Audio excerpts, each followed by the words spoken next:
Bukya kirwadde kya COVID-19 kirumba eggwanga Uganda, ebintu bingi byakyuka olw'omuggalo gwakosa abantu naddala abaana abali mu ssomero okutwala ebbanga erisoba mu mwaka omulamba nga tebasoma olw'amasomero okuggalwa.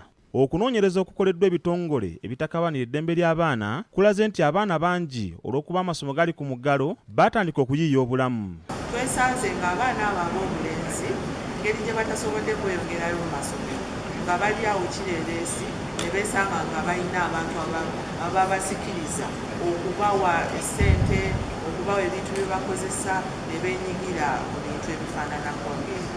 Ebitongole ebyenjawulo okuli Child Aid, USAID, FIDA n'ebirala bikoze okunoonyereza okutonotono ekyotera mu ggombolola y'e Bugaju ne bazuula nti abaana abalenzi 4 ku 10 ku bo beegaddanga n'abakyala abakuze n'ekigendererwa eky'okufuna ensimbi. Batugamba nti abakyala bana basinga baneekolera jange osanga ali single mother nga talina musajja, omukyala emyaka ng'etambuddemuko, so nabo baagala sexual satisfaction. Kye bakola bafunayo abaana abato ne babalimbalimba n'ebyokulya n'ebyokunywa okulabika nti basobola okubakozesa ebintu ebyo eby'ensonyi. Omusanga omwana w'emyaka 16 nga naye bbawo omuntu ate bbawo omukyala omukulu.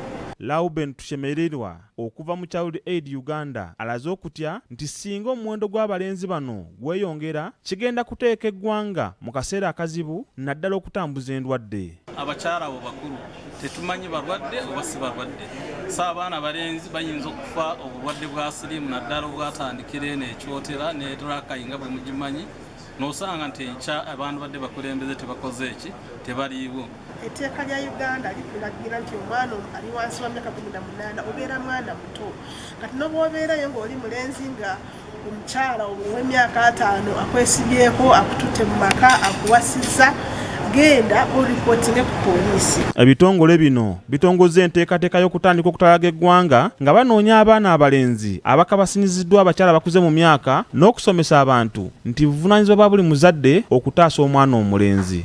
Twagala communities zibeere kusensitized, twagala abazadde bategeere nti ne bw'oba ogulirira abaana omulenzi tomuleka amabega, omuwa amaanyi naye bw'aba afunye ekizibu eyo ajje adde wa maama mugambeko kiki ekimutuuseeko. Naddala abazadde okukuuma abaana baabwe ab'omulenzi bulungi baleme kuba nga beetaba mu bikolwa bino eby'abantu abakulu. Shifra Lukwago, kamishona ku kakiiko akalwanira eddembe ly'obuntu, agamba nti beetaaga obwanga okubwolekeza okutaasa omwana omulenzi nga bwe guli mu kulwanirira omwana omuwala kubanga eddembe ly'obuntu lya buli omu. Oba batono oba bangi. Kati ku essaawa eno twagala kulonkinga okulwanirira eddembe ly'omwana omulenzi. Kuba bangi tubalabye nga balwanirira nnyo eddembe ly'omwana omuwala. Richard Mwanje, BBSKATI, Gambuuze.